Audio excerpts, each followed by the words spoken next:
योग का आधार और विधि क्या है? योग की अगर हम वास्तविकता देखें, सबसे पहले हमें अपने आप को आत्म भाव में स्थित करना है कि मैं एक आत्मा हूँ।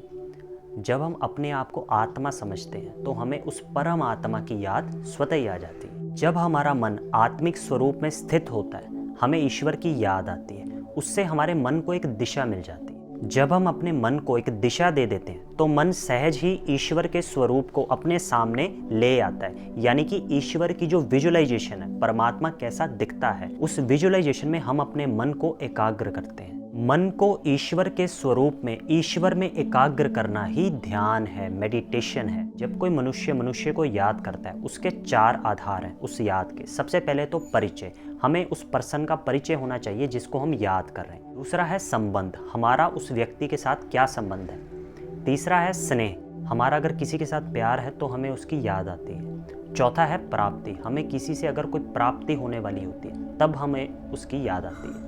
तो हमें चेक करना है कि हमारी जो परमात्मा के साथ याद है वो कौन सी है। क्या वो प्राप्ति वाली याद है, मतलब हमें उससे कुछ चाहिए तो हम उसे याद कर रहे हैं, या फिर हमारा उसके साथ कोई संबंध है, या फिर हमें उसका परिचय है, या फिर हमारा उसके साथ स्नेह है। ईश्वर के साथ हमारा स्नेह तभी होगा जब हमारा उसके साथ कोई संबंध हो। संबंध तभी होगा जब हमें उसका परिचय होगा। तो हम कहते हैं कि परमात्मा के साथ अपने सर्व संबंध जोड़ो। मुख्य 6 संबंध। सबसे पहला है माता पिता का संबंध, दूसरा है परम शिक्षक का संबंध, तीसरा है परम सद्गुरु का संबंध, चौथा है खुदा दोस्त का संबंध, और 5वां है सच्चा प्रियतम है। आप उसे अपना बच्चा भी बना सकते हैं, फिर वो बच्चे के रूप में आपको स्नेह देगा। तो उस संबंध के आधार पर जब हम उसे स्नेह से याद करते हैं तो हम सहज ही उसकी याद में समा जाते हैं। कुछ लोग पूछते हैं कि प्रार्थना और मेडिटेशन में क्या डिफरेंस है। देखिए, प्रार्थना माना आपने भगवान को कुछ कहा, आप मंदिर गए, हाथ जोड़ा, आपने अपनी बात उसको कह दी और उसके बाद घर चले आए। मगर मेडिटेशन माना आपने जो उसको कहा, उसका जो रिस्पॉन्ड परमात्मा ने किया, उसको भी तो सुनना है, उसको भी तो समझना है। मेडिटेशन एक 2 वे कम्युनिकेशन है।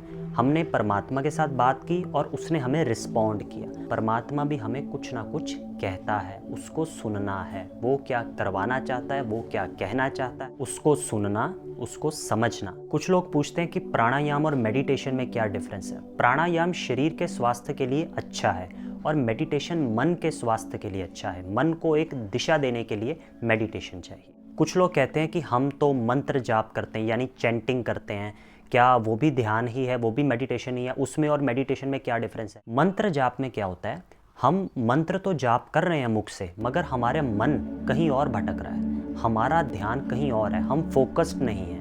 मुख से मंत्र जाप कर रहे हैं मगर मन कहीं और जा रहा है।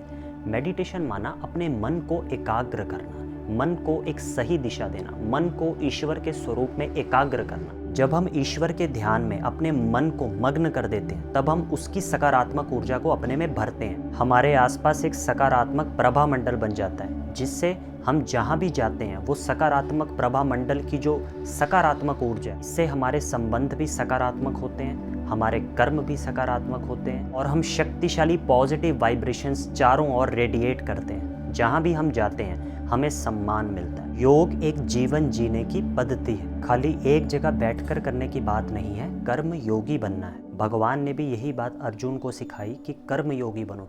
हर कर्म में जब हम उस सकारात्मक ऊर्जा को अपने अंदर भरते हैं तो हमारा जीवन बहुत ही अच्छा बन जाता है।